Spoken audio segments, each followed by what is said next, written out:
Assalamualaikum warahmatullahi wabarakatuh. Today's topic is RH factor. It's an antigen present in RBC. एक antigen होता है जो present होता है बेटा आरबीसी में. This antigen was discovered by Landsteiner and Wiener. ये एंटीजन जो है ये डिस्कवरी की थी, उसका नाम था बेटा लैंडस्टीनर एंड वीनर.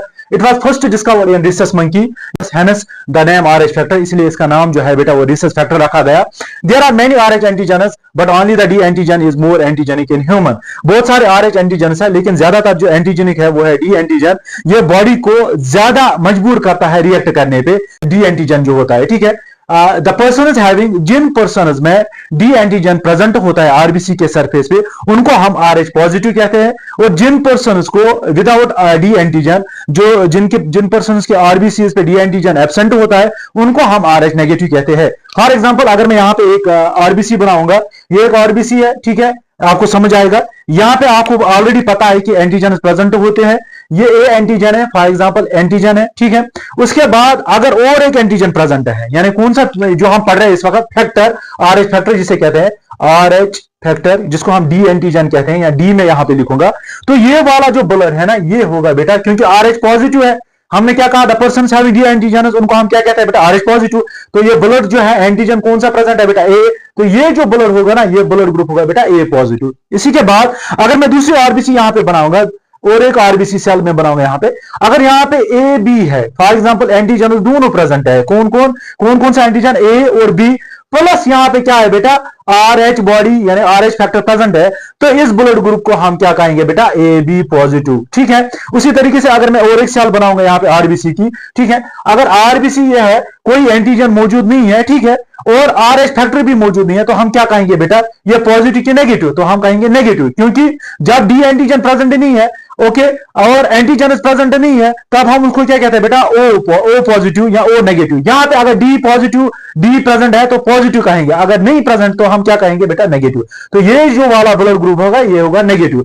अगर फॉर एग्जांपल यहां पे क्या है बेटा, डी फैक्टर प्रेजेंट है, ठीक है, तो हम इसको क्या कहेंगे बेटा, ये वाला जो ब्लड ग्रुप है ये ओ पॉजिटिव. पहला क्या था बेटा, ए पॉजिटिव, दूसरा क्या है बेटा, ए बी पॉजिटिव, तीसरा क्या है बेटा, ओ पॉजिटिव. अब हम नेगेटिव जिसमें डी एंटीजन प्रेजेंट नहीं है, ठीक है, ये था बेटा जिनमें प्रेजेंट होता है उन पर्सन को क्या कहते हैं बेटा, आरएच पॉजिटिव. फॉर एग्जांपल अगर मेरा ब्लड ग्रुप ए बी है, ठीक है, और आरएच भी प्रेजेंट है तो मैं हूं ए बी पॉजिटिव. ठीक है, अगर फॉर एग्जांपल और एक बंदा यहां पे है, ठीक है, यह आरबीसी है, अब यहां पे ए एंटीजन तो प्रेजेंट है, ठीक, लेकिन एब्सेंस ऑफ डी एंटीजन, यहां पे डी एंटीजन प्रेजेंट नहीं है, तो ये वाला जो ब्लड ग्रुप है दिस पर्सन डू हैव, कौन सा वाला ब्लड इसके पास है बेटा, ए नेगेटिव. ठीक, अगर और एक ब्लड ग्रुप में यहां पे, सॉरी, यहां पे मैं बनाऊंगा ब्लड सेल आरबीसी, ये आरबीसी है बेटा, यहां पे मैं बनाऊंगा बेटा बी एंटीजन, यहां पे प्रेजेंट है लेकिन यहां पे क्या नहीं है, प्रेजेंट है बेटा, डी फैक्टर प्रेजेंट नहीं है. तो ये वाला जो ब्लड ग्रुप है this is actually called as B negative, यानी इनको क्या कहते हैं बेटा, आरएच नेगेटिव ब्लड ग्रुप ये वाले हैं. ठीक है, उसके बाद अगर यहां पे और एक ब्लड ग्रुप है जिसमें क्या नहीं है बेटा,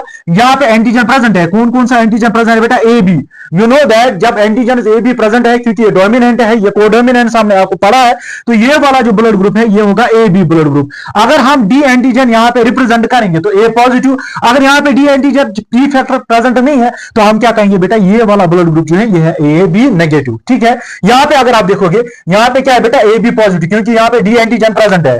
अगर हम देखेंगे यहां पे और एक ब्लड ग्रुप, यहां पे मैं बनाऊंगा ओ ब्लड ग्रुप, यहां पे क्या है बेटा, ओ ब्लड ग्रुप ये है, बट कौन सा वाला पॉजिटिव है कि नेगेटिव है, एक तो यहां पे एंटीजन प्रेजेंट नहीं है, डी फैक्टर भी प्रेजेंट नहीं है, तो ये वाला ब्लड ग्रुप जो है ये होगा ओ नेगेटिव. यहां पे क्या है बेटा, एंटीजन प्रेजेंट तो नहीं है, ये आपको पता ही है, लेकिन डी एंटीजन जो है यानी डी फैक्टर जो है, आरएच फैक्टर जो है वो प्रेजेंट है, वो क्या है बेटा, ये पॉजिटिव. तभी जब हम ट्रांसफ्यूज करते हैं ना ब्लड बेटा, तब हम एंटीजन के साथ साथ आरएच फैक्टर को भी डिटरमाइन करते हैं ताकि इनकम्पैटिबिलिटी ना हो. ठीक है, तो सिंपली ये था क्या, ये हमने देखा कि जिनमें डी एंटीजन प्रेजेंट होता है उनको पॉजिटिव कहते हैं और जिनमें नहीं होता है उनको नेगेटिव कहते हैं. ठीक है, आरएच ग्रुप सिस्टम जो है ना ये डिफरेंट है from ABO group system, because अगर आप देखोगे एंटीजन जो डी है इसमें क्या नहीं होती है बेटा, इसमें कॉरेस्पॉन्डिंग नेचुरल एंटीबॉडी प्रेजेंट नहीं होती है. Simply RH group system is different from ABO group system, ये डिफरेंट होता है because the antigen D does not have corresponding natural antibody यानी एंटी डी.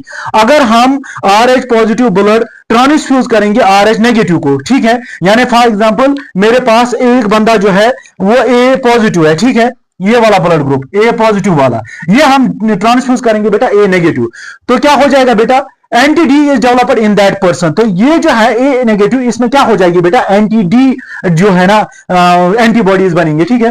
बट ये जो है ना कि on the other hand there is no risk of complication नहीं होगी। अगर हम दोबारा इसको ट्रांसफ्यूज करेंगे तो एंटी डी जो एंटीबॉडीज है वो पहले से बनी हुई है, तब क्या हो जाएगा बेटा, तब कॉम्प्लिकेशन हो जाएगी, ठीक है। तो रिसेस फैक्टर जो होता है ना बेटा, it is an inherited dominant factor, it may be homozygous RH positive with D और कैपिटल डी और heterozygous RH positive with capital D और स्मॉल डी। तो मैंने क्या बोला आपको, ये पॉइंट जो है, recess factor is an inherited dominant factor. ये डोमिनेंट आपको पता ही है, एक होता है रिसेसिव, दूसरा होता है डोमिनेंट। डोमिनेंट किसे कहता है, जो अपने आप को जाहिर करेगा, ठीक है, ओके। अब ये जो होता है ये ट्रांसफर होता है बेटा कहां से, क्योंकि हमने पढ़ा यहां पे इनहेरिटेड, दैट मींस ये ट्रांसफर होता है पेरेंट टू ऑफस्प्रिंग, ठीक है। अब इसकी कंडीशन है, या तो इस कंडीशन में होगा कैपिटल डी, इसको हम होमोजाइगस कहते हैं, ठीक है। या किस कंडीशन में होगा बेटा, इस कंडीशन में, जिसको हम क्या कहते हैं बेटा, हेटेरोजाइगस। यहां पे दो, यहां पे क्या है बेटा, दो, एक कैपिटल डी है, दूसरा है स्मॉल डी।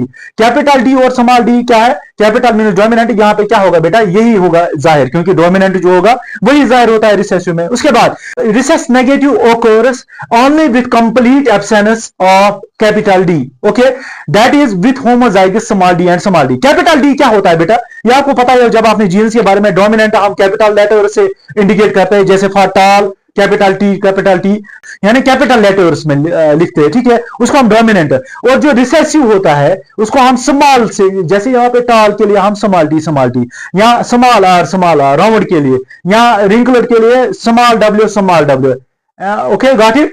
तो यहाँ पे एक ही कंडीशन बनती है रिसेस नेगेटिव में, वो है बेटा स्मॉल डी, ठीक है।